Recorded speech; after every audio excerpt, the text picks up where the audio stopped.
Player on the team is not top two yet to get those down in the final. You know, I feel like she fell so far, confidence-wise, that it wasn't really easy that maybe one bad goal stripping her confidence, but it takes 100 good saves to get it back. Service just. That's right. Right. Yeah. And that's what I felt with Jack was that to get to 100 saves, you have to make the first one, and the 13th one, the 22nd, like just started building towards that 100 where I felt better about it last night. We got across post to post, but one time that's maybe going wide, maybe not. But he gets across into the spot, make the safety, and the shot is on the net. I just liked it a little bit more last night. You know what I saw last night from him too? When he makes a save, and he feels so good about himself, he gives someone else credit. Tapping his knees, going, with that. Last night was doing a great job for something.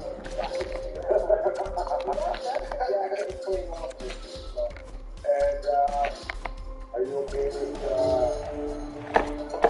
I'm not studying the Tennessee morning? You don't know for a night of that. I don't know what I said today or last night. I heard you guys play tomorrow night and then play on Friday or Saturday as well, and then Sunday off. Do you think that's too much to get back? Kind of score every second game here against good teams. I don't know if it's necessary. Probably wouldn't play against today and getting Florida. And I think it's years ago since we went on today.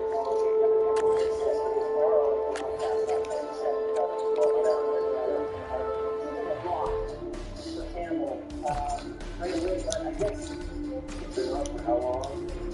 and I think what happened last night. That was off for a long time and came back in 4 games, 6 days, and all of a sudden it's hurt.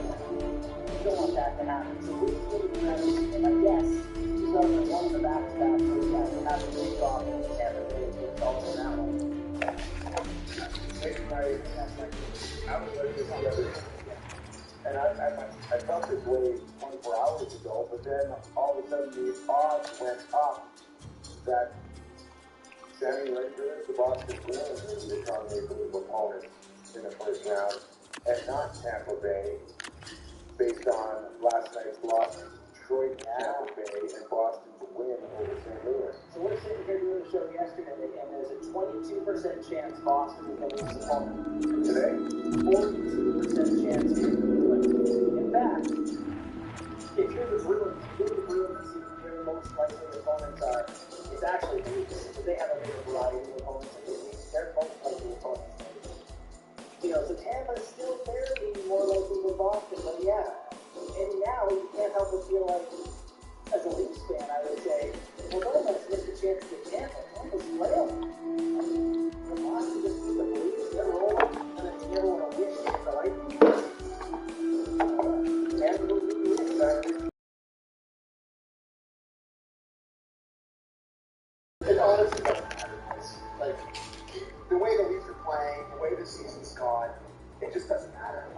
You just gotta accept what you get and beat them. Like, I know the history of the Bruins. I would probably rather play the Lightning just because of all the things I played out here. Most of the sweaters that the Bruins wear, the buildings they play in, having to watch the games, go to the defense. But listen, the Leafs have been the better team all year. If they can't go into what's it named? They can't beat the Bruins this year with Swayman and net and a back end that's not as good as years past. So what are we even doing here? I really don't think it matters. I really, really don't. Well, it could just be showing these feelings as well, and not based on the team that's just the show. That's it. And on the border, it's somewhat similar to where we've been. We just be back to discussing as well. We played involved here, and we had very involved, playing on the fourth line at that time. Butcher was best. And, we'll have my playing in this game for the coach. And also stuff I had to come in. And, but I'm going to expect the help of nothing and I'm going to ask all the play forward here and Tasha as well. And we'll look at those guys back to they kind of available for us. And certainly think we're going to be a good place next year. Boys, I see the depth. And it's like, yeah, it's the most depth. I think. Because you have almost 50% of your taps in 4 guys. Well, that's even harder to have depth. I mean, the money that they spent on the forward group.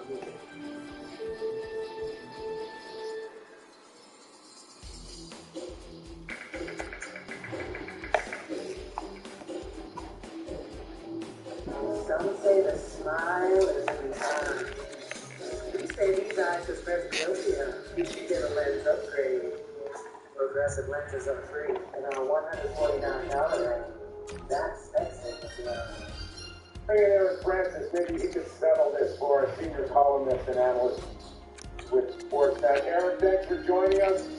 I know we're going to talk about the West for sure, particularly Calgary and Vegas, but tell us how you see this thing shaping up for the Leafs as early as round 1 and maybe preferences.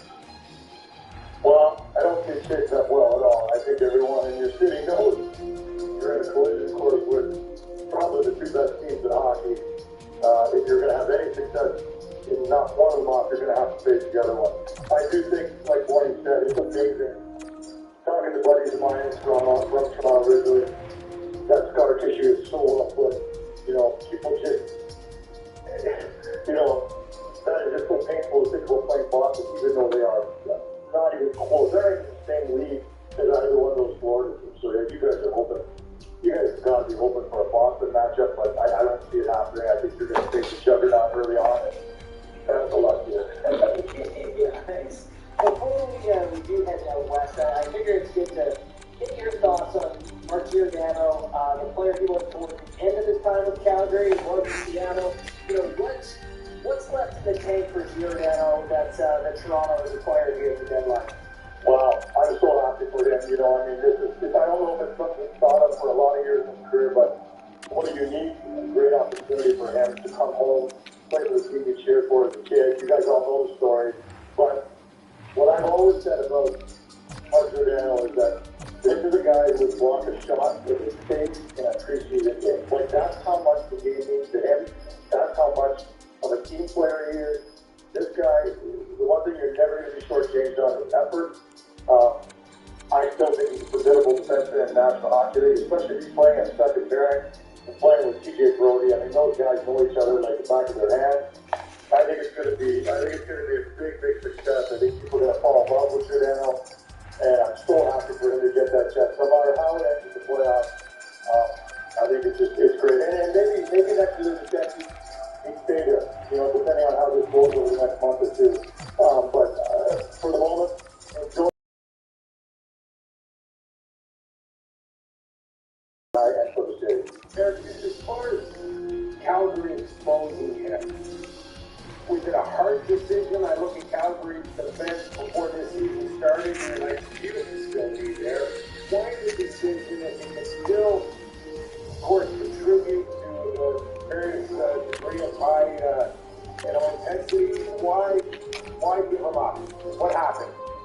It was such a tough. It was actually no brainer decision. You could see it coming from us, but the tough emotional parting of the ways. I mean, they tried to do whatever they could to try and salvage it.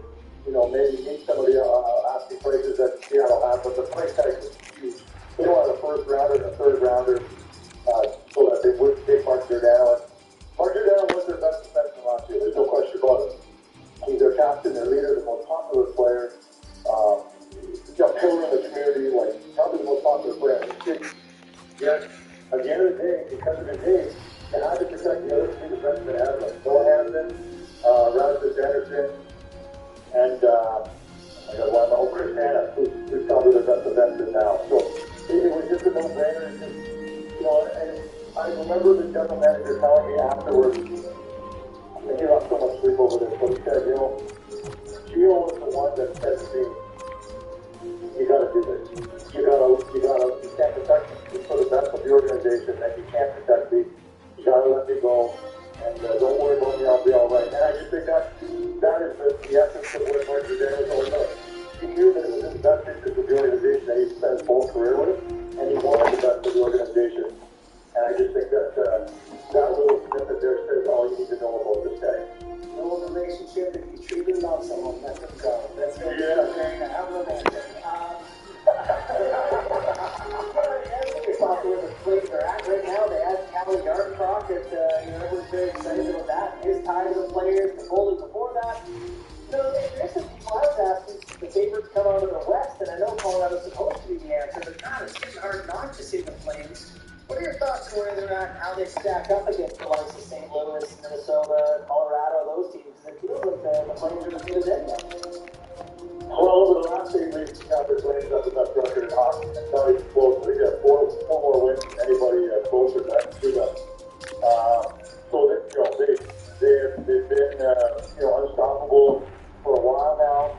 They've plugged their two biggest holes with the Foley.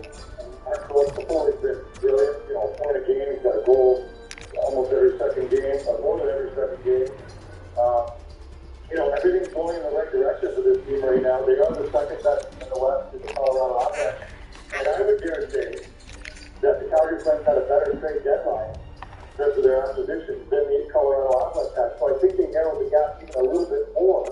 And when you factor in the fact that Colorado right now, and is missing one of their top defensemen, but also missing their captain in Landeskog, those are big losses. Now, I think both of them are supposed to be back for the playoffs, but at this point in time, you got to give the nod to Colorado, especially in hockey. But the Calgary Flames narrowed that gap. They went into Colorado recently and beat the Avalanche in Ball Arena, and that series is 1-1, and they play one more time, I think, next week. So I think all eyes in the hockey world will want to watch that game because it's going to be a doozy. Sammy McKee and Michael Buckley here already giving the MVP to Austin Matthews, but maybe Johnny Gaudreau might have something to say about this. Do you find it strange that there are no talks on a contract, a pending UFA, and I know if it was Austin Matthews here in Toronto under the same circumstances, and not to kind of talk Sandy off of the DVD. Yeah, first of all, Matthews is the MVP. Johnny Gaudreau's in that conversation for the Heart. I see him being an outside shot at being a finalist. He needs to come to this team and this organization, and they want to sign him. No question about it. But, people are starting to tell many players because this close to under-participation, and you only get to do that once, if you're lucky twice in your career. And, he's going to have 32 teams falling all over themselves. And he's going to finish second, third, fourth in the Hart Trophy this year, and then he's going to be up for grabs for the highest bidder. He likes Calgary, and he says he wants to come back, but at the end of the day, let's see what all the options are before he makes his final decision. I don't think he's coming back, and I think it's the right advice for his agent to let him to tell him, no, don't even think about signing it. Don't even listen to offers at this point in time. Play the season out, go finish as a finalist for the Heart, and then see how the playoffs go. That'll be a big thing, guys, because the only knock I've ever had on Johnny Gaudreau is the playoffs. He always gets serious in the playoffs, always has, and I always think he always will. But the season he had this year, he's taken it to a whole new level. He finished 4 years ago on the Hart Trophy voting, and he's had a much better season this year. And he's plus 47 or something like that, third in the league. He's learned how to play defense, responsible at both ends. He's become a leader on this team. I never would have talked about him being a leader on this team, but he is now. He's the best player on this team. Maybe the best, one of the best players in the league. And it's going to be a devastating blow to the Flames if they lose him this summer. However, if he has a playoff like he's had in the past, I don't think anybody in Calgary will miss him a bit.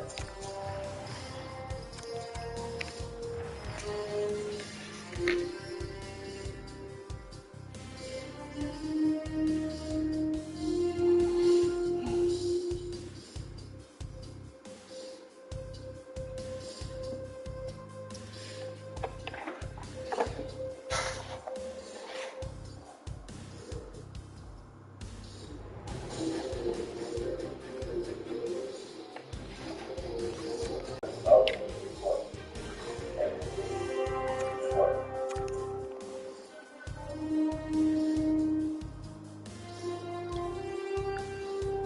Who do you want to talk about first?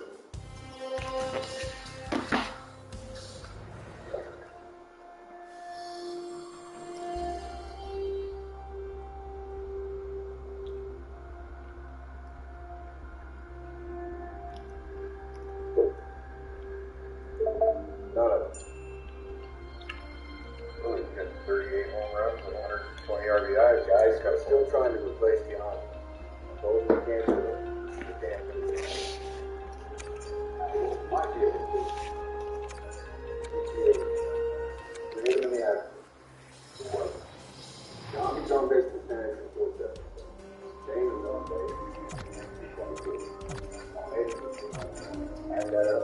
Yeah.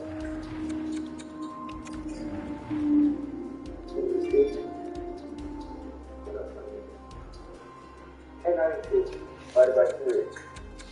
364. That's what we're looking for. Three ball players, that will be 364. Right. So we can no. Yeah. Okay. That's me.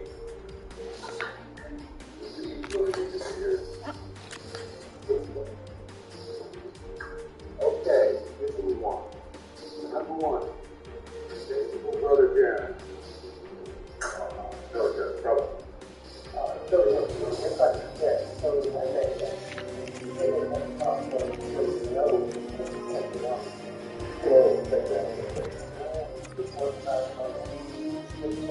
One base percentage goes, and Emmett gets on base an awful lot. The guy who only costs 285. Number 2, Dave Justin. Another good idea. Old man Justin play that. Steinbrenner's so pissed at his decline that he won't do something with contact just to get rid of him. Exactly. He's in a lot of big games. He's going to really go for season tickets early in the year, but we get the dog days in July and August. He's lucky he's going to get his weight in. Really, his legs are gone. Really, the defensive liability, and I question whether the best team's still there. Legs are gone. Great. We'll be lucky to get 60 games out of him. Why do you like him? He gets on base. What is it? What do we know? Okay, number 3.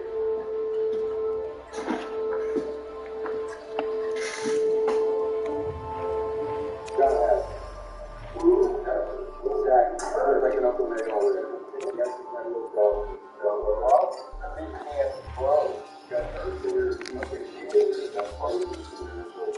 I think she'll get stuff. I don't know if he wants to cut it. I don't know if he's picking it up. That's good.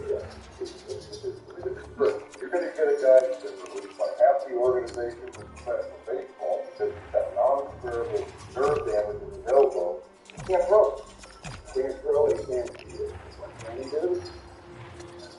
Guys, center point, I'm trying to point it to you. Oh, get on base. Get on base. Tell you what, get some bases. So do I care if the walker is? Yeah. We're going to have to go to the free agent for this other thing. So, you're not going to bring in one, but 3 effective players. What players do you have? What players do you have?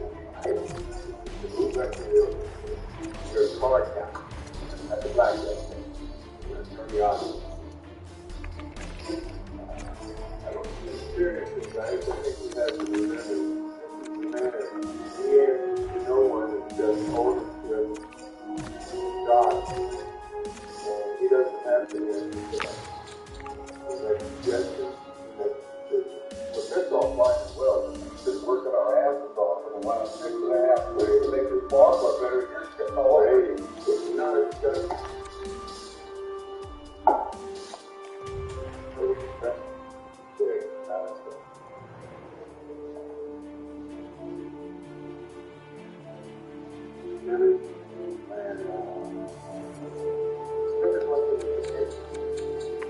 None of those 3 guys. Those haven't played first base.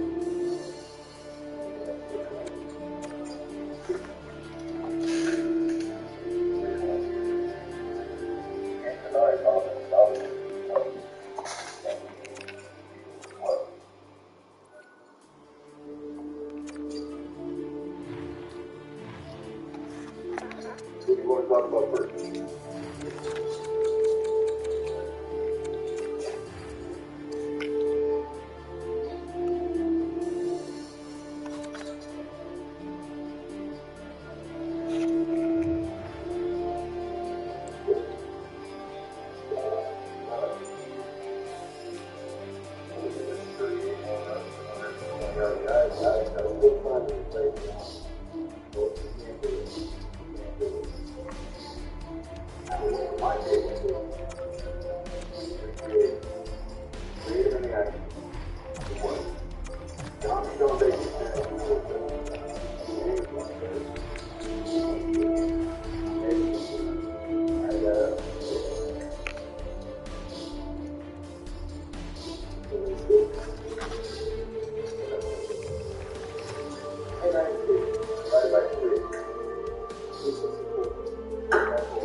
Number two,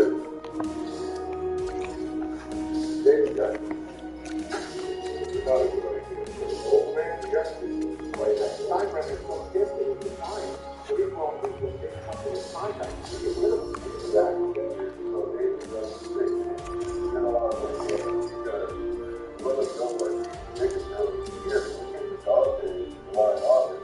So us give it weight.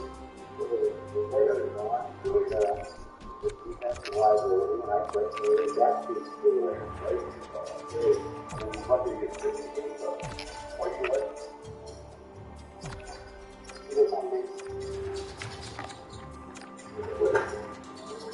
Okay, number three.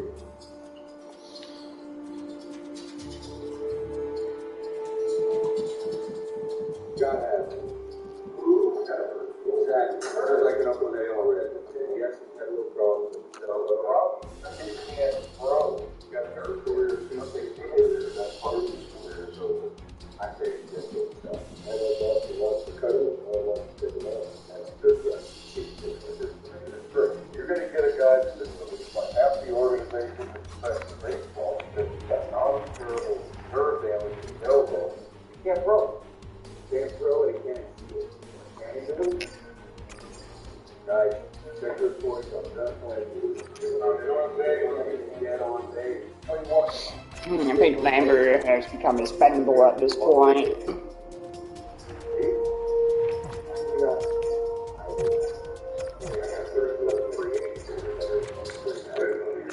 So, you're not going to bring in one, but three defensive players.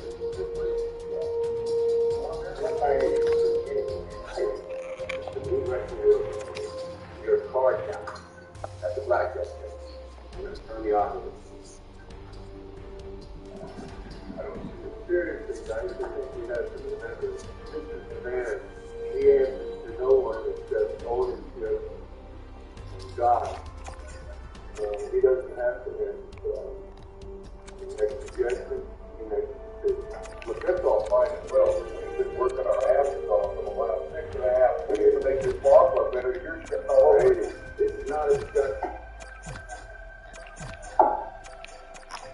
We're discussing. Yes, now we're discussing.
stop.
Hi everyone, my name is YMHG, and this is part 2 of my attempt at a hardcore Nuzlocke of Pokemon Heart Gold using only nocturnal Pokemon. To see what I define as hardcore Nuzlocke rules, check out the description below. But in short, no items in battle, no overleveling at the gym leader phase, and we're playing on set mode. So if you're watching this video, I'm going to assume that you've seen part 1 of this challenge. If you haven't, check it out at the link at the top right of the screen.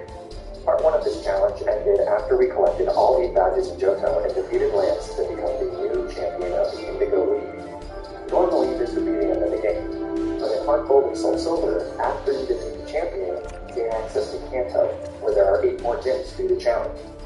And after collecting these 8 additional badges, you get access to Mount Silver. And on top of Mount Silver is the strongest trainer in all of Pokemon, the final boss of Heart Gold and Soul Silver, Pokemon Trainer Red. And that's where we're headed in this video. But before we embark on our journey to Kanto, there's a few things that we need to do in Johto. Just as a reminder, in the final battle against Lance, our team was completely ravaged.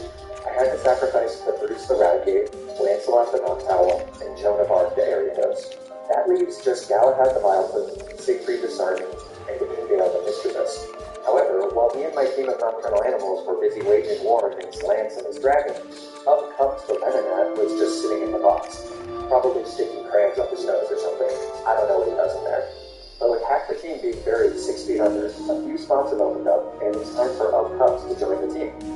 And this is actually pretty critical, because one of the gym leaders in Kanto, Janine, has a level cap of 50. That means that Siegfried and Ingale are over the level cap now, so I won't be able to use them until the level cap bumps up. That means that it's up to Galahad and Up Cups. So I grind up Cups to a respectable level, and he evolves into Metapod. Then I meet Professor Oak in Olivine City. He gives me the National Dex, and a ticket aboard the SS Aqua, my ride to Kanto. But before boarding the SS Aqua, I go back to the Pokeaphalon Dome, which is now finally selling Dusk Stones. So I pick one up and evolve Ingale into Miss Magius. Again, I can't use her right now, but as soon as we get our level cap bumped up, it'll be her time to shine. Next, I board the SS Aqua. And after I fight a few trainers and do some random side missions, I arrive at the beautiful seaport of Vermilion City. Now, before we start mowing down the washed-up gym leaders of Kanto, I'm actually able to get a few new encounters. First, I can make my way to Salamon City, head west, and catch a Murkrow from Route 16. I name her Club. Then I go to the east of Salamon City, and I catch a Houndour. I name him Monster. And just like that, I've got a full team again. These aren't the only additional encounters, though. Technically, I can catch a Sneasel outside of Mount Silver, but that can't actually be done until I get all 16 badges. And I also can't get a Razor Claw, meaning I wouldn't be able to evolve it into a Weavile. So, this is our final team. After some training, I go back to my favorite Pokeaphalon Dome, purchase another Duskstone, and evolve Club into Honchkrow. Then, Monster evolves into Houndour. And now it's time to start cleaning through the Kanto gyms. Very few of these gyms are particularly difficult, and you can do most of them in pretty much any order. So I start with Janine, the new Fuchsia City gym leader, since she has the lowest level cap of 50. She leads Crobat, and I lead Club. Thanks to a choice card, I outspeed the Crobat and take it out with 2 Night Slashes. Weezing is second, and it does no explosion, so this is a little bit sweaty. I switch to Galahad, and we trade attacks back and forth for a few turns, until Weezing switches to Ariados for some reason, so I switch to Club, but he gets hit by a Scary Face. So then I switch to Cups, who gets hit by another scary face. On the next turn, Cups takes out the area for the Psychic. Janine brings out her Venomon, but because of the scary face, Cups won't be able to outspeed it, so I switch to Club. Janine uses Double T, because of course she does. But on the next turn, Club connects with a Wing Attack and takes out the Venomon. Then another Wing Attack finishes off the Weezing. And a third Wing Attack finishes off Janine's second Gyarados. That gives us our first Kanto badge and our 9th badge overall. With that, the level cap bumps up to level 53, so Siegfried and Ningale are fair game now. But for now, I don't really need them. Lieutenant Surge is the next gym leader in terms of level cap, but he's actually one of the harder Kanto gym leaders, so I decided to find a few of the other gym leaders before that. First, I go to Erica's gym, and it looks like in the remakes they've made this guy that's in front of her gym way less creepy. Has PC culture gone too far? No, it hasn't. That was a good change. Even though Erica's level cap is 56, Hotspur outspeeds and one-shots her entire team. The choice specs do help a lot, but this was going to be a pretty clean sweep no matter what. That gets us an easy badge number 10. Next up is Sabrina, and for some reason she only has 3 Pokemon. So Club is holding a Choice Star, and Night Slashes kill all 3 of them before they can get any attacks off. That's an even easier badge number 11. Before continuing the gym campaign, I'm told to go to talk to Professor Oak. But when I get there, he and I just have a nice little chat. What do you think of the trainers out here? Pretty tough, huh? Yeah, pretty challenging stuff, Samuel. Anyways, Brock is up next on my murder spree. Every single one of this guy's Pokemon is 4 times a week to grass, so Galahad one-shots all of them. The Kabutops is able to outspeed and hit a Rock Slide, which I guess could have been an issue if it made me flinch, but it didn't, so Brock goes down and I collect badge number 12. At this point, it's time for Lieutenant Surge. And the reason he's so problematic is because all of his Pokemon have Double Team, Thunder Wave, or both. Which means we're in for a pretty cheesy fight. Well, as soon as I finish digging through these trash cans, that is. Eventually, I get to Lieutenant Surge, and he leads Raichu. I lead Hotspur, who gets a Flamethrower, but it's not enough for a one-shot, so Raichu uses a Double Team. On the next turn, I miss a Flamethrower. Here we go. And then Raichu uses Thunder Wave, but a Cherry Berry heals me. Thankfully, my Flamethrower connects on the next turn, so Raichu goes down and Electabuzz comes out. The Electabuzz has low kick, so I switch to Ningale as it just uses Light Screen instead. I hit a reduced power Shadow Ball, and then Electabuzz hits a critical hit Shockwave. On the next turn, I hit another Shadow Ball, and then Electabuzz hits another Shockwave. So, and I accidentally prolong it a bit by using Giga Drain instead of Sludge Bomb, which puts Electabuzz in the red and makes Surge use a full restore. Electabuzz gets another Light Screen off, but eventually it goes down. Next is Surge's first Electrode, which immediately goes for a Double Team. Thankfully, Shockwave doesn't do much damage, so even though I miss a few attacks, I'm able to stay healthy enough with Moonlight, and eventually the Electrode goes down. Surge's second Electrode also goes for Double Team, as I hit a solid Sludge Bomb. Thankfully, on the next turn, I just connect with a Giga Drain and finish it off. And last is Magneton, who goes for, you guessed it, Double Team. I hit Giga Drain, and then on the next turn, I switch to Hotspur, who dodges a Supersonic. And then we connect with a Flamethrower, knocking out the Magneton and getting badge number 13. I was expecting that to be a much more frustrating fight with a lot more misses.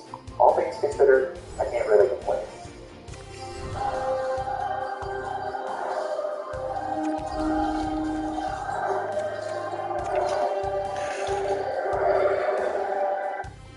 Next up, Misty and Cerulean City. With Lieutenant Surge defeated, my level cap bumps up to level 54, which gives Siegfried just enough speed to outspeed Misty's own Starmie. I lead Siegfried into Misty's Jolda and take it out with a Choice Specs boosted Thunderbolt. Next is her Starmie, but Thunderbolt knocks that out in one shot too. Third is Quagsire, R.I.P. King Arthur. So I switch in Galahad, who takes a pretty hard critical hit Earthquake, but then on the next turn retaliates with a Giga Drain for the one shot. Last is Lapra, who hits Galahad with an Ice Beam, but a Yachi Berry has the damage and I get a hard Giga Drain. Then I switch to Siegfried and I get lucky as I dodge a Saint. And Thunderbolt finishes off the Lapra, winning us badge number 14. Next is Blaine, who has relocated his gym to the Seafelt Islands after a volcano decimated Cinnabar Island. Pretty dark way to show the passage of time. You know, Misty gets a haircut, Lieutenant Surge gets sunglasses, Kobe gets a promotion, and Blaine gets a cataclysmic natural disaster that wipes his hometown out of existence. But speaking of wiping things out of existence, it should come as no surprise that Siegfried uses Surge to one-shot all 3 of Blaine's Pokemon. This may be a different game, but Blaine still can't handle water types. That's an easy badge number 15. The final Kanto gym leader is Blue, who is spending his free time visiting the charred remains of Cinnabon Island. After getting him to go back to his gym in Meridian City, it's time for the first genuinely difficult Kanto battle. Unlike every other gym leader, Blue has a diverse team of 6 Pokemon, and they're all pretty strong. Fortunately, with our new level cap of 60, Hotspur is able to learn Nasty Plot. I set up a Nasty Plot on the first turn, and as Executor goes for Trick Room. Trick Room is a move that reverses the speed order of Pokemon on the field. So, slow Pokemon will move before fast Pokemon, which is pretty unideal for our speedy Houndoom. But I came prepared for this. Trick Room only lasts 5 turns, including the turn that it's set up. So on the second turn of Trick Room, I use Protect. On the third turn, Executor hits a Hypnosis, but a Chesto Berry cures the sleep, and I set up a second Nasty Plot. On the fourth turn, I use another Protect. Now, on the fifth and final turn of Trick Room, I need to gamble a little. My play is to go for a second Protect, which is a bit risky since consecutive uses of Protect are progressively less likely to be successful. A second Protect has a 50% chance of failing.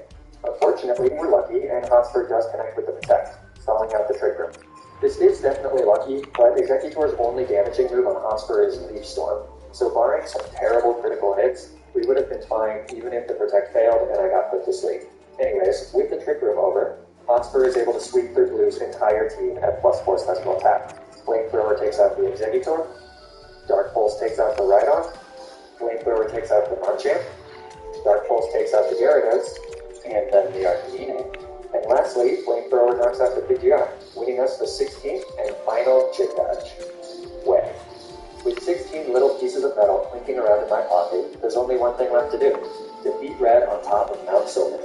Red has the strongest team of all NPCs in all of Pokemon, with the exception of Battle Frontier trainers and the like. He starts with a level 88 Pikachu, and also has 5 other BP Pokemon all at the levels of 80 to 84. While I normally set the level cap to match the level of his highest level Pokemon, in this case, it's a Pikachu. So I decided to set the level cap to 84 to match his Blastoise, Venusaur, and Charizard. So after some excruciatingly long and definitely legitimate grinding on my hard gold Nintendo DS cartridge, I get my entire team up to level 84. However, there is one problem. In order to reach Red at the top of Mount Silver, I need to use HMO8 Rock Climb, which Professor Oak does graciously give me after I've gotten all 16 patches. The only problem is that none of my team members can learn Rock Climb. In fact, none of the Pokemon in this challenge can learn Rock Climb.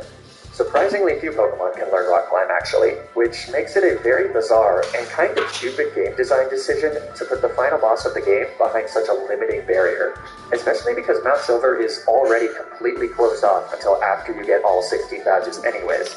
So it's not like you need to prevent the trainers from getting to Red before the end of the game.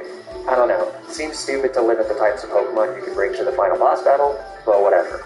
Bottom line, this means that I need to bench one of my Pokemon and replace it with a Rock Climb vessel. And so I head to Victory Road, and for the first and definitely last time in any playthrough, I catch an Onix. Welcome to the team, ugly loser. Now I need to decide who to bench to make room for this useless pile of rocks. But the choice is pretty clear. Of Cups is going to be returning to the comforts of the box. That bench ain't going to warm itself, kid. Thanks for all your hard work. So finally, after 16 badges and 6 deaths, we've made it to the top of Mount Silver. The wind howls as we approach the summit to confront the final boss. Red turns, utters no words, and the battle begins. Let's see if we've got what it takes. Red leads with his level 88 Pikachu, and I lead with Club. Pikachu is carrying a Light Ball, so it can hit surprisingly hard, but it's still just a frail little Pikachu, so a priority Sucker Punch takes it out in one shot. Pikachu still manages to get the last lap though, because Static activates and Club gets paralyzed. Then, Red brings out his Lapron. I was expecting Snorlax, but that's fine. It's not like my entire plan for this battle was banking on Snorlax coming out next. I'm definitely not rapidly trying to figure out a plan B right now, that's for sure. I switch to Siegfried, who gets hit hard with a Blizzard. I retaliate with a Thunderbolt as Lapra hits a Body Slam. Obviously I was at a risk to a crit or a paralysis here, but there's not much I can do to avoid crits in this battle. His Pokemon are just that strong. A second Thunderbolt takes out the Lapra, and then Venusaur comes in. So I switch to Hotspur, who gets hit by a Sludge Bomb, which poisons him. A flamethrower takes out the Venusaur, but thanks to the poison and the hail damage, Hotspur isn't looking so good. Blastoise comes out next, and with Hotspur at death's door anyways, it doesn't make sense to take damage on a switch. So unfortunately, I decide to sack Hotspur. I click Dark Pulse to get some damage on Blastoise, which actually causes Blastoise to flinch. And then the poison and hail damage leave Hotspur with 1 HP, meaning that I can get off another Dark Pulse. And Hotspur gets another flinch. He does succumb to hail damage, but the double flinches means that if he hadn't gotten poisoned from Sludge Bomb, he actually would have been able to take out the Blastoise all by himself. I guess that's just the RNG balancing out. Either way, that was an incredible showing from Hotspur. Rest well, buddy. You really deserve it. Siegfried comes out, and I click Surf to take out the last remaining bit of Blastoise's health. And then my heart drops, as Red uses a full restore. I use Surf here instead of Thunderbolt because Siegfried has a choice specs, so I didn't want it to be locked into Thunderbolt. That mistake pretty much just lost me the match. I didn't think that the best trainer in the game would be using full restores, but evidently I was wrong. I don't really know why I thought that in the first place. But, just as I've lost all hope, Siegfried hits a critical hit Surf, bringing Blastoise back into the red. That is a run-saving critical hit, because on the next turn, I'm able to switch to Galahad as Red uses another full restore. Then, Blastoise hits a Blizzard, which Galahad survives like a boss. Galahad retaliates with a Giga Drain, which crits and takes out the Blastoise in one shot. That Blastoise had the worst luck I've ever seen. 2 flinches from Dark Pulses into a double critical hit. That's what you get for using items, Red. You're a cheater. Charizard is 5th, and even though Galahad did an amazing job taking out the Blastoise, it's time for him to take one for the team. I really need a safe switch here. So, Galahad makes the noble sacrifice and goes down to an Air Slash. Your legacy will prevail, Sir Galahad. Rest in peace. This gets me a free switch into Ingale, who is able to one-shot the Charizard with a Power Gem. Last is Red Snorlax, but with Siegfried at low health and Club paralyzed, I'm only a few unlucky turns away from wiping to this beefcake. The first thing I do is use a Pain Split to do a tiny bit of damage to Snorlax. Snorlax retaliates with a Crunch, which thankfully doesn't crit. This allows me to use another Pain Split, which heals me up, but more importantly, it takes another chunk of health from Snorlax. This also gives me enough health to survive the Blizzard from Snorlax, which I guess it used instead of Crunch because I was at low enough health before the Pain Split for a Blizzard to knock me out. That's sort of lucky, but it doesn't really matter. I don't want to do any more damage to Snorlax because I don't want to put it in the range where Red will use a full restore. So instead of doing damage, I just click Perish Song as Snorlax knocks out Ingale with a Crunch. You know, doing so many of these hardcore Nuzlocke challenges makes me pretty numb to losing Pokemon. When I first started doing Nuzlocks, I'd get really upset when I lost a team member. But with these hard challenges, especially at the end of the runs, it's sort of a necessity to guarantee victory. So I try not to get too emotional about it. That being said, seeing Ingale go down is pretty sad.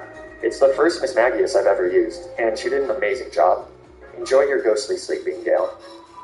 The last thing to do is bring in Siegfried and hit a Surf, which is just enough to knock out the Snorlax, getting us a grueling victory against Red, and finally winning the game. That was an absolute roller coaster of a final battle, and an awesome way to end an incredibly fun challenge. As fun as it is to do monotype challenges, it's also really cool to have access to a diverse team with a bunch of different typings. My final team was pretty powerful in this challenge, and it was cool that they were each able to contribute to the final battle. Every one of my team members knocked out at least one of Red's final Pokemon, so it really was a team effort instead of just setting up and sweeping with one Pokemon. Definitely one of my favorite final battles so far. As always, thank you so much for watching and for all your continued support. I know I say it at the end of every video, but I really do, I don't know. But be sure to follow me on Twitter and Twitch to keep up with streams of my future challenges. And you should also join the Flag on HG community Discord to make recommendations for future challenges. Stay tuned for more Nuzlocke videos, and until then, remember to always, always, always play around the critical hit. Make your story a strong one with the first ever Chevrolet Silverado ZR2. With cutting-edge features like DSSV dampers that adapt to different terrain, all that's left to worry about is finding the perfect playlist to match your new roads. Find the Chevrolet Silverado ZR2 at Chevrolet.ca.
Yeah.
Hi everyone, my name is Flag on HG, and this is the video of my attempt at a randomized hardcore Nuzlocke of Pokemon Platinum. To see what I define as hardcore Nuzlocke rules, check out the description below. But in short, no items in battle, no other leveling past the Gym Leader's Ace, and we're playing on set mode. For those of you who don't know, let's break down what a randomized hardcore Nuzlocke of Pokemon Platinum means. Essentially, it's a hardcore Nuzlocke using a modified copy of Pokemon Platinum, where all the Pokemon in the game have been completely randomized. So instead of the usual starters, you get to choose between 3 random Pokemon. Wild Pokemon are randomized. The other Pokemon that other trainers use are randomized. It's all random. There's a lot of different ways you can randomize the game based on a bunch of different settings. I've provided a detailed list of which settings I used in the description of the video, and I'll mention a handful of them throughout the video, but to save some time, I'll skip breaking them down in detail. Randomized Nuzlockes are pretty popular, especially for streaming, and I can see why. The random nature of the game makes each new encounter exciting, and the mystery of what's waiting just around the riverbed is really enticing as a viewer. I've always been a little bit hesitant to play a randomizer though, because, well, they're so random. There's not a lot of preparation in randomizers, since you don't really have a lot of control over what you're about to face. You kind of just go in guns blazing and hope for the best. Sometimes it's really fun, but I much prefer planning for known challenges. Nevertheless, after failing the Pokemon Diamond Hardcore Nuzlocke using Fire-types only, and the first round of the Pokemon Black 2 Hardcore Nuzlocke using Dark-types only, I was feeling pretty mentally exhausted. So I was convinced by Twitch chat to play a randomizer. It was meant to be a break from the theory crafting and preparation that usually goes into those monologues. With a randomizer, I could just play the game and not think too hard about it. I finished the run on Twitch a long time ago, and I wasn't ever really planning on making it into a video. But I vaguely mentioned its existence in a previous video, and over one whole person in the comment section asked to see it. So here we are. Plus, what? squeeze every ounce of potential monetization. Why are you laughing? You're on the broad. How old is he? Oh my god, he's only 26. Okay. Obviously, that's a joke. It's not about the money for me, and I would be doing this even if no one was watching. So it goes without saying, but thank you again all so much for your support. I really do love making these videos. You know what else I love? This week's sponsor. This video is sponsored by Skillshare. Skillshare is an online learning community where you can find thousands of classes designed to teach you creative skills, ranging from topics like illustration, graphic design, and video editing. Skillshare has been a sponsor on this channel before, and I think they're a great sponsor because they have so many classes that are perfect for teaching people how to start content creation. Literally everything I learned about video editing. Holy shit, that won't take Laffy Taffy. Pro for beginners class. And that's just one of the thousands of classes on Skillshare. The best part about Skillshare classes is that you can complete them at your own pace and however you want. There's no commitment, you can skip individual lessons if you're not interested, and because Skillshare is focused on learning, all the classes are ad-free. So you don't have to be interrupted by some bozo droning on and on and on. The first 1,000 of my subscribers to click the link in the description below will get a free trial of Skillshare's premium membership so that you can explore your creativity for free. Thanks so much to Skillshare for sponsoring this video. And now let's get into the challenge. Just as a quick reminder before we start, even during a randomizer, I play with species clause, so I'll be able to re-roll encounters until I get a unique encounter, but I can only use one of each unique evolution line. Okay, let's see how this goes. I start my journey by picking my starter. I've used the randomizer setting that always replaces the starters with a Pokemon that has 3 stages. So my choices are Steel, Totodile, and Larvitar. I let Twitch chat pick my starter by using a poll, and they decide on Larvitar. But that's a stupid choice, so I ignore them and I pick Steel. This means that a rival Duke has a Totodile. I managed to clap him down with some water guns and powder snows, as Duke just lives up to his name and goes for a bunch of leers. I named the victorious Steel Chub, and then we're on. From here, we start catching wild encounters. For the sake of time, I'm not going to cover every single encounter that I get in this playthrough, but I'll obviously mention the ones that I use in major battles. From Route 202, I catch a Munchlax and name him Chigbungus. From Twin Leaf Town, I fish up a fully evolved Staraptor and name him Mohawk. From Route 204, I catch a fully evolved Blastoise and name him Harry. By the way, Twitch chat is helping me choose the names here, so naturally blame them for any of the names that you think are bad, but credit me for any of the ones that you like. From Orber Gate, I get an Infernape and I name him Monkeys. And from Orber Mine, I get a Leafeon and I name him Spinach. This gives us a full team of 6, meaning it's time to take on Roar. He's normally a Rock-type trainer, but remember all his Pokemon are random now. So he leads with a Chinchou, which actually has the perfect type combination to be really good into most of my team. I switch to Spinach, who gets paralyzed by a Thunder Wave. Then Chinchou starts using Water Gun as I go for tackles. Thanks to potions and some unfortunate full paras, it takes a while to knock out the Chinchou, but eventually it goes down. And then Magby comes out. So I switch to Chub, who gets hit by a smoke screen. Ember doesn't do much to Chub though, thanks to Thick Fat, so 2 Water Guns, which both hit, are enough to take down the Magby. Next is the Holy Savior himself. So I switch to Harry as Ammonite uses Withdraw. A few Water Guns take out Ammonite as it just does pitiful damage with Bite. The downside of the randomizer is that every Pokemon has its default level up moveset at whatever level it happens to be. So a lot of the time, randomized battles can be really underwhelming. Especially if I happen to have 4 fully evolved Pokemon on my team before the first gym battle. Anyways, after getting the first gym badge, I get another encounter outside Valley Windworks. It's a Yanma, and I name him Lil Fly, and I cannot tell you how much I just love this little guy. Look at how cute he is. He's amazing and perfect, and his little wings, I just love him so much. He's just like a little Flygon. Absolutely adorable. So naturally, I replace Mohawk with Lil Fly, and then we take on Galactic Commander Mars. But without her Perugly, I really don't see this being particularly difficult. She leads Zigzagoon, and I lead Lil Fly. Lil Fly has Compound Eyes, so 2 Sonic Booms take out the Zigzagoon. And then Zangoose comes out. Not a problem. I switch out to Chub. Yeah, okay. That is a problem. Well, I try to lock him into Swords Dance with Encore, but Zangoose uses Quick Attack before I get the chance. So now I've accidentally locked Zangoose into a boosted priority stab move. Let's not beat around the bush. Zangoose completely wipes my entire team. I'm underleveled and I'm underprepared. I honestly couldn't care less about most of these literal randos going down, but watching Lil Fly go down was pretty hard. Our time together was so short, but it's supposed to be. May we meet in another lifetime, Lil Fly. Now technically I have Pokemon in the box here, but I tend to consider a whiteout a loss, so that's a reset. On attempt 2, I slightly changed the randomizer settings to reflect what's ultimately written in the description of this video. Specifically, I make it so that wild Pokemon are randomized to Pokemon of the same power level. This means that if there's an originally weak Pokemon, it will always be randomized to an equally weak Pokemon. In attempt 1, I think I had set this for trainer Pokemon, or not for wild Pokemon, which is why Ward's Pokemon still sucked, but I was able to find fully evolved Pokemon. This time, my starter choices are Piplup, Totodile, and Togepi. I picked Togepi because it's cute and Togekiss is awesome. But I soon realized that this is a pretty terrible choice, because Togepi does not know any attacking moves. So I literally can't beat the first rival fight. I know that a lot of people say that the Nuzlocke starts when you get Pokeballs, but that's not my rule set. If you lose in the first rival battle, you lose the Nuzlocke. So that's a reset. Okay, third time's the charm. My choices are Cyndaquil, Charmander, and Starly. I go with Cyndaquil for no other real reason than I rarely get to use Cyndaquil. Fleet's Charmander. We have the exact same stats, so it's a total toss-up as to who wins. Unfortunately, Charmander has Scratch, which is marginally better than Tackle because it doesn't miss, and he also seems to be completely immune to the effects of Smokescreen. So Cyndaquil goes down, and it's time for another reset.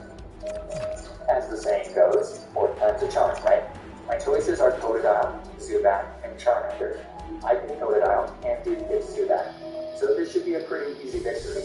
Supersonic makes us get ourselves in confusion once, but then Totodile snaps out of confusion on the next turn. So we just gotta hit the Zubat one more time.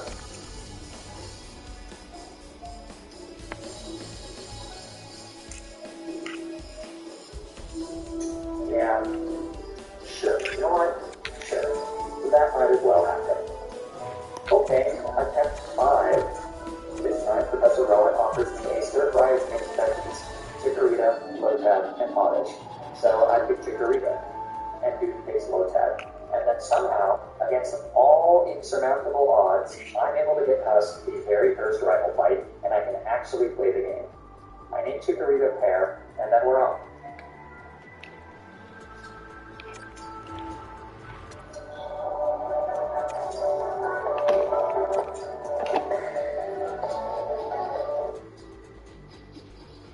All-female Nicadas. And then from Quiddling Town, I fish up a Cleffa. You should now see how randomizing based on power level works. Since this is most certainly originally a Magikarp, it's randomized to something equally as useless. I name her Table. From Rapid's Path, I find a Cyndaquil. So now we have 2 of the 3 Totem starters. I name him George. And then on Route 203, I catch a Rattata, which on its face seems like a pretty underwhelming encounter. But this Rattata has the ability Guts, which is pretty awesome. I name her Millie. In Order Gate, I catch a Pikachu, and I name her Lemon. And then on Route 207, I catch a Volbeat, and I name him Owl City. 9,999 more Volbeats to go. With that, we've got a full team. There's a lot of other encounters, obviously, but those are the notable ones. George evolves into Quilava during some training, and then it's time to fight George for the second time. Right off the bat, I start with a pre-poisoned Millie. With Guts, the poison gives her an activist, so she's a pretty reliable Pokemon to lead with, since there isn't too much that she can't hit for at least neutral damage. Case in point, she's able to easily knock out or exploit with a bite. Next up is Sheldon, which is a massive upgrade from the Arms that it replaced. I try a bite, which doesn't do much damage, and then Sheldon retaliates with a headbutt. So I switch into Pear, who retains a critical hit button. So I use Synthesis, and that takes some damage from the headbutt. Then I go for a Poison Powder, but it misses. So on the next turn, I use Synthesis again. But then Sheldon gets another critical hit. Fine. Synthesis again. I can do this all day, Sheldon.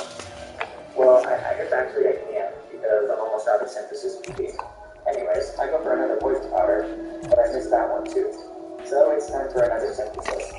And then I go for another so that I'm safe to a critical hit. This lets me finally connect to the Poison Powder. I switch to George. Then I go for a Leer, and Sheldon gets another critical hit with Headbutt. I'm not confident that a Quick Attack will kill from this range, so I switch to Lemon as Roar heals. I go for a Quick Attack, which does nothing, as Sheldon uses Leer. So then I use Tail Whip as Sheldon gets a very hard headbutt. My team is looking pretty weak, so I just use Quick Attack with Lemon, which isn't enough for the kill. Then Sheldon retaliates with a Rage, and our first team member goes down. Millie comes back out to revenge kill with a Quick Attack. But Rourke still has one more Pokemon left, and it's his strongest one yet. Never mind. I switch the table and use Charm as Skiploom uses Stun Spore. After a few turns, I'm able to lock the Skiploom into Tail Whip with Encore. So that allows me to freely switch into George, who's able to knock out the Skiploom with 2 Embers. That's badge number 1. The second badge number 1. After this, Lemon evolves into Bayleaf, and Table evolves into Clefairy. Then Millie evolves into Raticate. So now our team is looking pretty solid. Let's try not to wipe to Mars this time. She leads Hoo-Hoo, so a pre-poison Millie knocks it out with a Hyper Fang. Sharpedo is the substitute for Purugly, so I switch to Table and then lock him into Focus Energy. Then it's just a switch to Pair, and 2 Razor Leaves are enough to knock it out. With that, we've got our furthest attempt yet. Yay!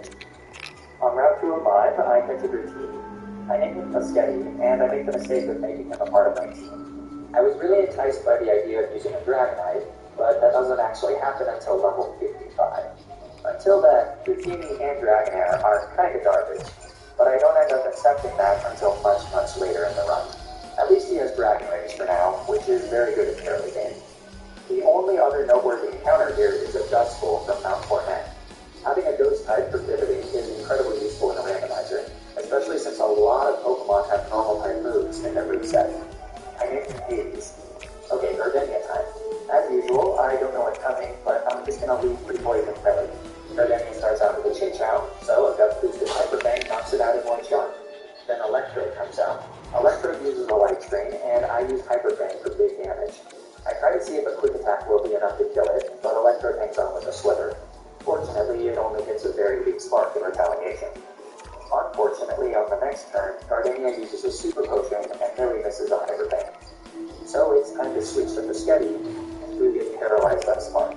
But that sets game instantly heals him. 2 Dragon Rages are enough to finish off the Electrode. And so Blast is banned, but it really can't do anything to Table. So I Encore it into Curse, and then switch to George, and then watch it kill itself with a second Curse. And that's badge number 2. After this, there's a few more encounters, but the only one that I end up using is Whalmer, which is beached up in Wayward Cave. I named him Moby Fit. Now it's time for Fantina. She leads Bellsprout, and I lead, you guessed it, except this time I've now caught Millie Return, so she hits even harder than with Hyper Fang, and Return can't miss. Bellsprout goes down, and then Vestigran comes out. I decide to stay in and let Millie just take the wheel. She does not disappoint and knocks out the Vestigran in one shot thanks to a critical hit. Last for Fantina is Marowak. It was a bit too tanky for Millie to one-shot it, so I switch to Pair and then knock out the Marowak with 2 magic. Extension space. Shit. Next up, there's a whole lot of other encounters. In Lost Howard, I catch a Spearow and I name him Kenya. This isn't actually an important encounter, but, you know, it's a mean thing. Muschetti evolves into Dragonair here as well. And then on Route 214, I find a Houndour, which can actually be caught here in a non-randomized version of Platinum as well. So that's neat, I guess. I name her Dog Meat, and then she goes into the box. Lemon also evolves into Meganium. And then it's time for Melee. She leaves me out, which instantly gets clapped by a return from Millie. Then Charmeleon comes out, but it too gets clapped by Millie. She's easily got the biggest kill count of the team so far. Last is Blissey. This thing has terrible defense, and actually at level 32, it literally doesn't know a damaging move. So it's completely safe to quick return here. We just gotta wait for about 45 seconds, as the Platinum HP bar does its thing. Almost there. Okay, well, I guess the Blissey survives with a Sliver, but on the next turn, a final return knocks it out, winning us the 4th badge. You're going to need a suit. Come on. Let us take a sightseeing tour.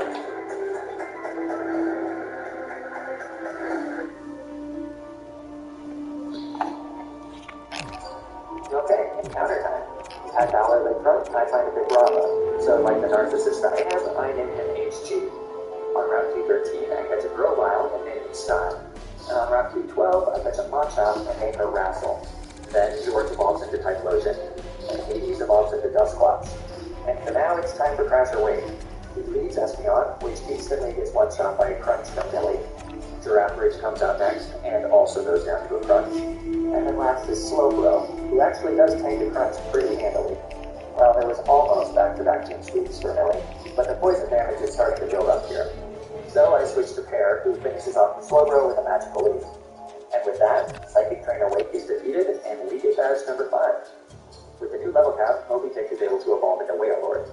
And now from here, the game actually gets significantly harder, because one of the randomizer settings that I tweaked makes it so that every Pokemon at level 36 or higher becomes fully evolved after randomization.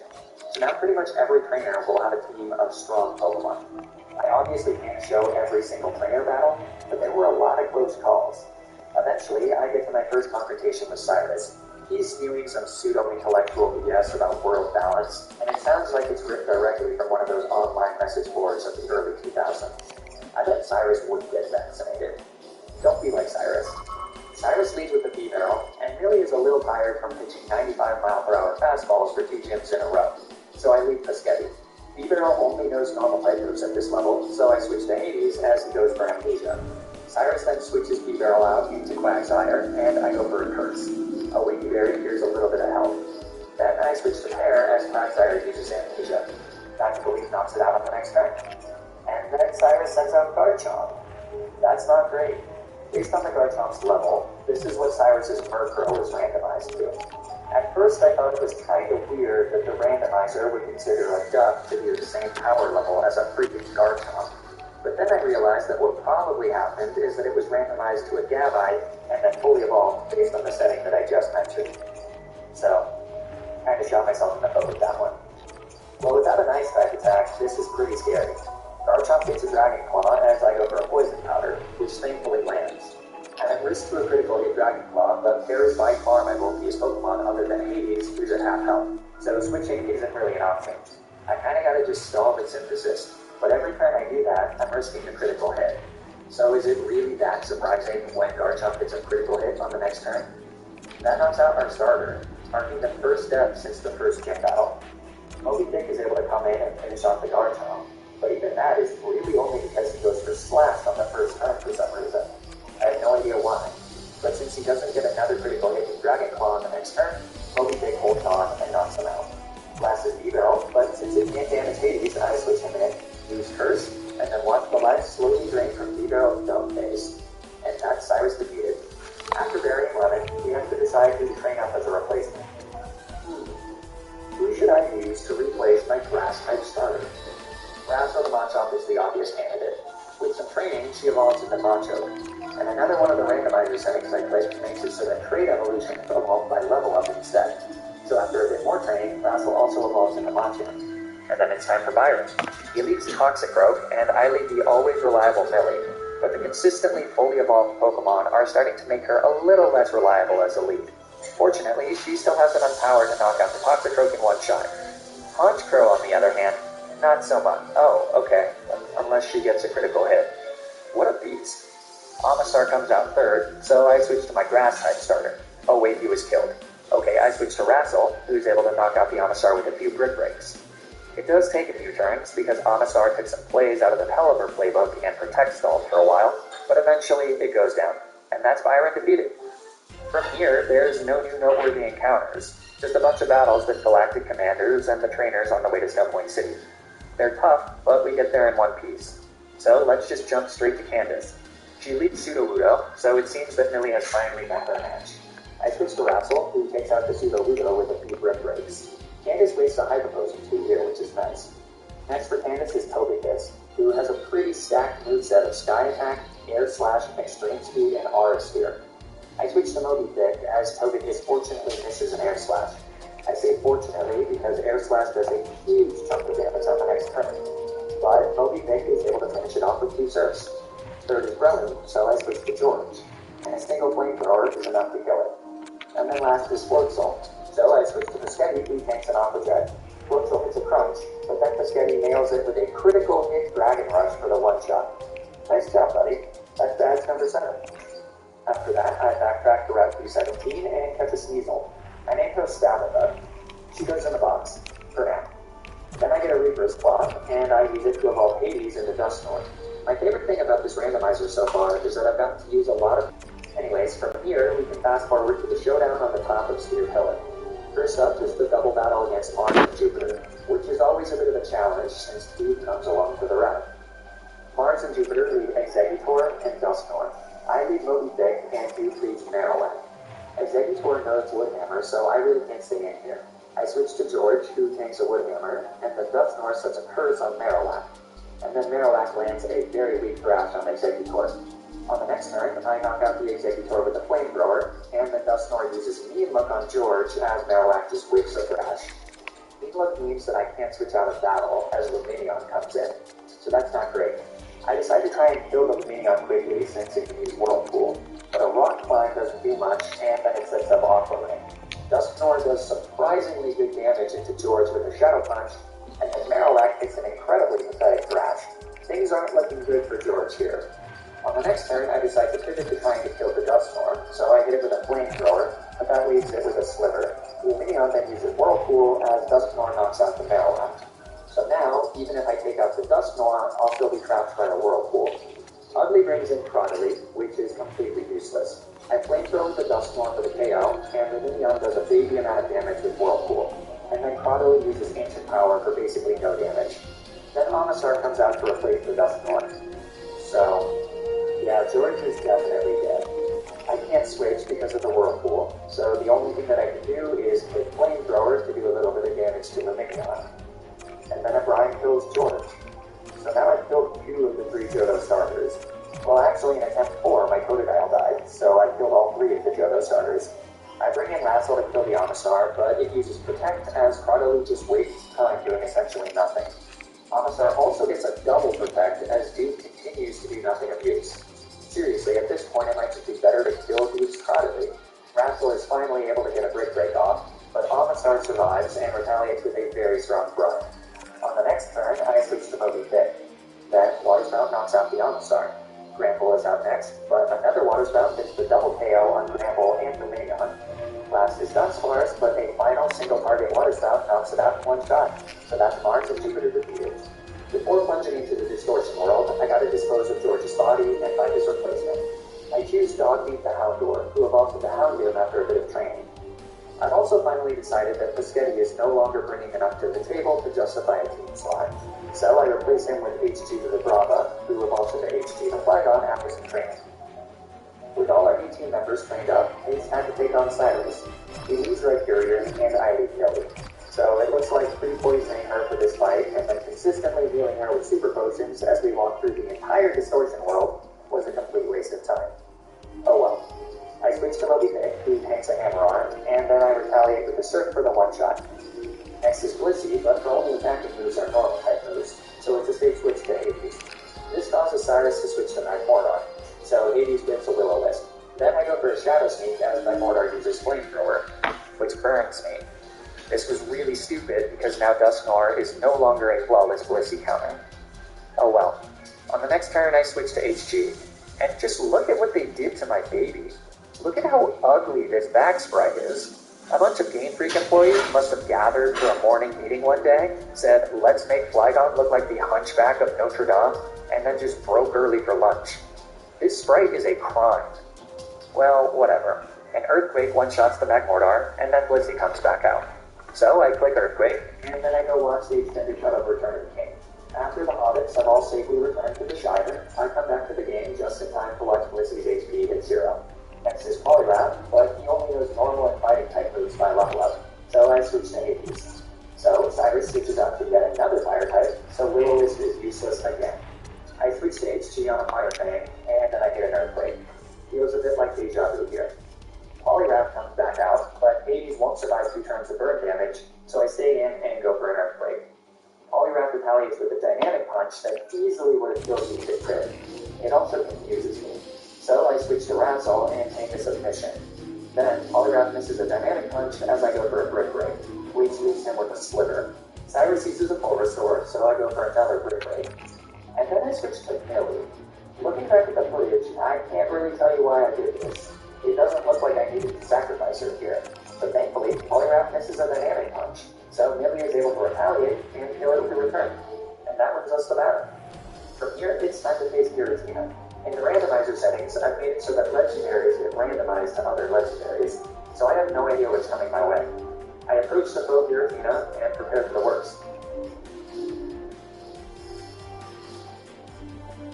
Okay, well, I guess it's just didn't randomize. Whatever, since this thing is technically an eligible Nuzlocke encounter, I use a Master Ball to catch it, and then I just dump it in the box because I don't use legendaries. With that, it's time to face Volkner. He leads Gastrodon, and I lead Millie. Did you really expect anything different at this point? Two returns take out the Gastrodon as it just sets up rain dance. And then Lucario comes out, so I switch to Hades on an Arm Sphere. Lucario uses Dragon Bolt, so I miss a Will-O-Wisp. On the next turn, he uses Swords Dance, and I manage to finally connect with the Will-O-Wisp. Lucario can go ahead and just set up as many Swords Dances as it wants, though. The only move that it can use to hit Hades is Dragon Bolt, which is special, so Swords Dances are a waste of time. A few turns later, and Lucario goes down. Magmortar is next, which is what Electivire was actually randomized to. Kind of funny. So I switched to Moby Dick, who loses over half his health to a critical hit Flamethrower. Kinda awkward. Okay, so I switched to HG on a second Flamethrower. Fortunately, it doesn't burn, so an Earthquake hits it for the one-shot. And then Gorbrus is out last for Volkner. Our team is actually kind of weak to water types, which isn't great since it's the most common type in the game. But oh well. I stay in and go for an Earthquake. And then Gorbrus hits a surprisingly strong Aqua Tail, but thankfully it doesn't crit, so another Earthquake knocks it out. And that's Volkner defeated. After this, I make the hard decision that it's time to bench Millie. She's had an amazing run. She's single-handedly knocked out 12 of the 26 Pokemon that were used by the 8 gym leaders. But she's starting to get a bit outclassed by the strength of fully evolved Pokemon. So I decide to give her early retirement and bring in Stabitha, who evolves into Weavile. Stabitha is on the team almost exclusively for any inevitable Garchomps, Dragonites, or Salamence that might rear their head during the Elite Four fights. But before the Elite Four, it's our final fight with two. I've been skipping these since they're mostly pretty easy, but for the sake of finality, let's see how this one plays out. He beats Staraptor, which doesn't seem very random. Regardless, Choice Specs boosts the Water Spout knocks it out in one shot. Then Torterra comes out. Is Duke just not randomized? Well, either way, I switch to Hades, who gets hit by a Leech Seed, and then Ice Punch knocks out the Torterra. Next is Duke's starter, Ludicolo. So I guess he is randomized. I switch to Dogmeat on a Giga Drain, and since Ludicolo doesn't know any water type moves, it's safe to knock it out with 2 Flamethrowers. Fourth is Primate, and at this point, I imagine you know exactly what I'm going to do. I switch to Hades, who's immune to all of Primate's attacks, so Duke switches out to Armaldo as I connect with a Will-O-Wisp. Then I switch to Wrassel and take out Armaldo after a few turns. Blaziken comes out next, so I switch to HG, who tanks a Blaze Kick, and then one-shots it with an Earthquake. Last is Primate, so I switch to Hades, but I get swaggered on the switch in. Kinda inconvenient, because it means I have to switch back to Wrassel, who also gets swaggered, so I switch back to Hades. I'm able to get out the Shadow Sneak before Primate uses Swagger again, so then I gotta switch back to Wrassel, and then back into Hades for a single Shadow Sneak, and then I gotta just repeat that until Primate goes down. A few turns later, we knock out the Primate, and that's Duke defeated. Okay, so here's our final team of random Pokemon, leveled up to level 59 to match whatever Lucian's strongest Pokemon is going to be. Overall, I think it's a really solid team, so hopefully they can handle whatever's coming our way. Let's see if we've got what it takes. First is Aaron, and he starts out with a Machamp, but the level difference makes it pretty easy to take it out with a single Water Spout from Moby Dick. Then Ludicolo comes out, so I just switch to Dogmeat, who gets hit by a Tri-Attack. And then 2 Flamethrowers take it out, just like what happened a few minutes ago. Third is Mantine, so I switch to Hades, who gets hit by a pretty hard Hydro Pump. Mantine also sets up Aqua Ring, and then I hit it with an Ice Punch. I try to see if Shadow Sneak is enough for a 2-shot, because this thing has Confuse Ring, but unfortunately it's not enough, so on the second turn I go for Ice Punch, bring it Confused, and then hit myself in Confusion. So I switch to HG, who gets hit hard with a Hydro Pump, but a Dragon Claw finishes off the Mantine. Next for Aaron is Ambipom, but it only has normal type attacking moves, so I switch to Hades and hit it with a Will-O-Wisp. And then there's nothing he can do to me. Aaron deleted the game by using a Boulder Sword, so it takes a bit longer than I would have preferred to knock it out, but the Ambipom does eventually succumb to our Ice Punches and burn damage. I'm not really sure why Aaron chose to switch Ambipom out. I assumed it was because whatever he had in the back also couldn't damage Hades, but then Aaron brings out his own Dusknoir, so I don't know. I switch to Moby Dick and take out the Dusknoir and 2 Surfs, so that's Aaron defeated. Second is Bertha. She leads Wailord, funniest mirror match to imagine. It's just me and Bertha pressed against the walls of this tiny room as two beached whales kind of just stare at each other. I decided to go for a water spout, which does a huge chunk of whale lore, who then uses dive. So I stay in and miss a water spout. Surf would have actually hit the whale lord while it was underwater, but I'm locked into water spout because of choice effects. So on the next turn, another water spout takes out the whale lord, and then for the third battle in a row, Ruby Holo comes out. So I switch to dog meat and take it out with 2 flamethrowers. Yay, randomizer!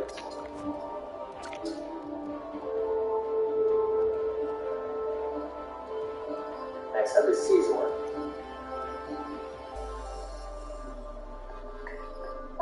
That was a freebie. Last is Starmie, but because it's a stone evolution, its level up moveset is trash. It doesn't actually know any water type moves, so it's safe to stay in, and a single Dark Pulse knocks it out to win us the battle. Third is Flint. You know, there's actually a decent chance that Flint has more fire types during this randomizer than he does during Diamond and Pearl. But he actually starts by leading the exact opposite of a fire type. So I switch to Dog Meat on an end drain and then line him up. Next is Tentacruel, who is actually pretty difficult for us to deal with. As I said earlier, I don't have great matchups into water types, especially fast ones. So I switch to HG, who gets hit with a very hard Hydro Pump. I then go for an Earthquake that will outspeed the Tentacruel, since Flygon and Tentacruel are at the same speed stat, and I have the level advantage. But Tentacruel is still able to outspeed us and hit another brutal Hydro Pump. Fortunately, HG survives with 6 HP, which means he can retaliate with an Earthquake to knock out the Tentacruel. But then, Hail is enough to finish off Dear Quadripoda. Maybe rest in peace. I bring in Moby Dick as Flint brings in Vileplume. So it's back to Dog Meat, who knocks out the Vileplume with a flamethrower. Next is Monk. Wow, it would be really cool to have a ground type right about now. I switch to Hades, who dodges a Gunk Shine. Then I hit a Will-O-Wisp as Monk misses a Screech. Then I switch to Moby Dick, who gets hit by a Screech. Finally, a Water Spout knocks out the Monk. Last is Venusaur, so I guess Flint went all in on grass and poison types. I switch to Dog Meat, who gets hit by a Worry Seed, which changes my ability from Early Bird to Insomnia. Other than for rest strategies, Insomnia is essentially just a better version of Early Bird, so I think that's kind of funny. Anyways, for the third time this battle, I torch some plants, and that's Flint defeated.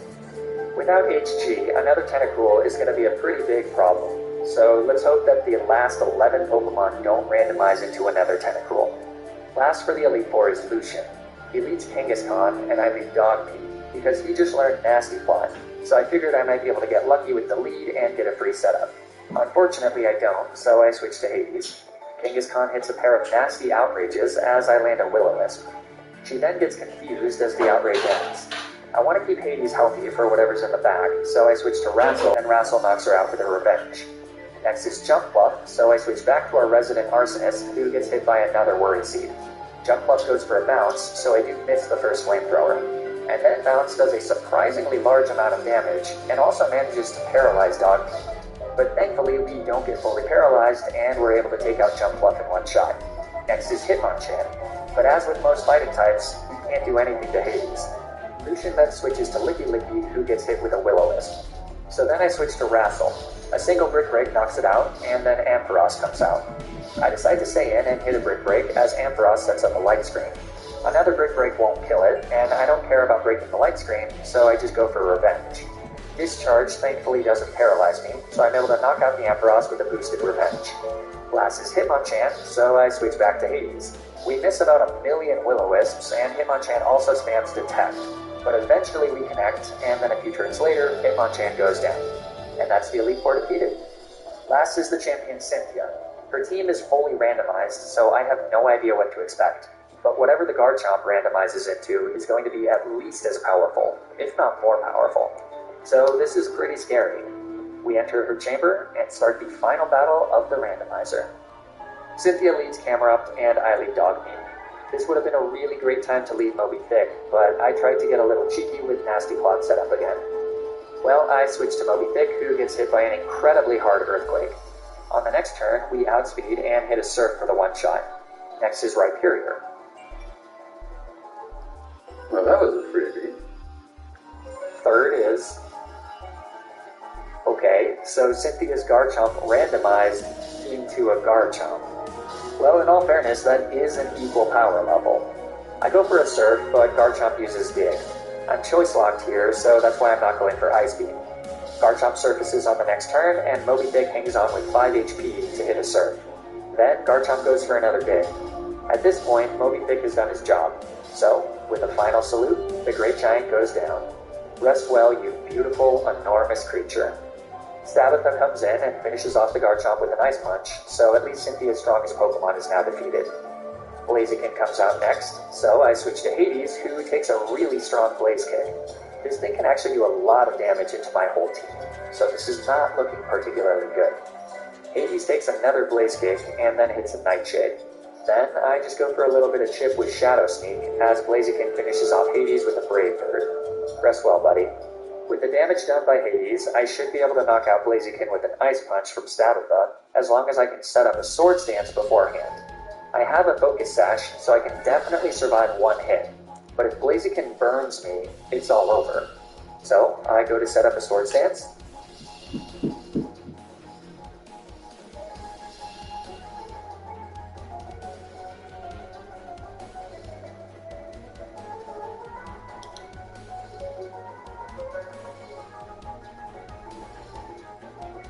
No burn. Okay, we're okay. An Ice Punch kills the Blaziken on the next turn. Scizor is next for Cynthia, so I switch to Dogmeat, and a Flamethrower finishes off the Scizor. Now Cynthia's down to her last Pokemon, and it's an Empoleon. It's actually pretty tough. It can easily Hydro Pump Dogmeat, but it also knows Drill Peck to hit Machamp, and Weavile can't really do anything to it. So I straight up can't play around a critical hit here. The first thing to do is get some damage on Empoleon with Dogmeat. So Dogmeat hits a Flamethrower, and then the goodest of girls goes down to a Hydro Pump. This does give me a free switch into Wrassle though, so as long as Empoleon doesn't crit here, we'll win. Cynthia goes for Hydro Pump. And we survive. Empoleon goes down to a Brick Break, winning us the battle and the run. And with that, we've made our way through all the randomness and into the Hall of Fame. It took everything we had, and there were some pretty devastating deaths along the way. But this marked the very first time that I had successfully completed a challenge run on Twitch, so it did feel pretty gratifying. Thank you so much to everyone who watched along live, and if you didn't, I hope you liked getting to watch it through this video. If you did enjoy watching, please like the video and subscribe. Or don't, I don't know. But just so you know, arbitrary subscriber numbers do help me validate my own self-worth, so that's always nice. If you want to keep up with my streams and future challenges, be sure to follow me on Twitter and Twitch. And you can also join the Flag on HG community Discord, where you can discuss Nuzlocking, make recommendations for future challenges, and participate in community events, like the Monotite tournament that will be happening in just a few weeks. The link is in the description. Stay tuned for more Nuzlocke videos, and until then, remember to always, always, always play around the critical hit.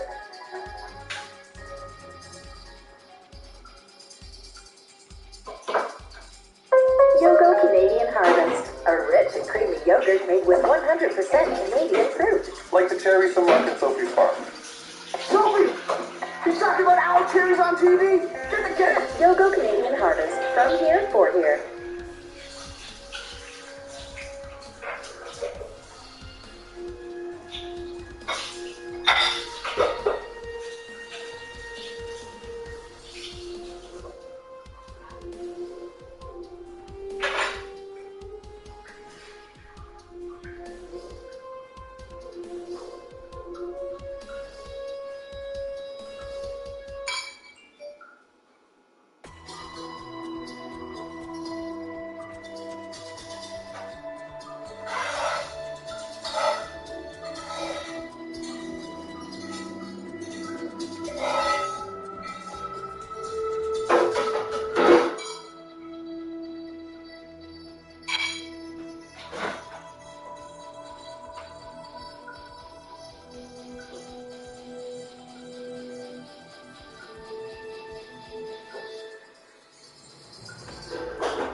Charmander.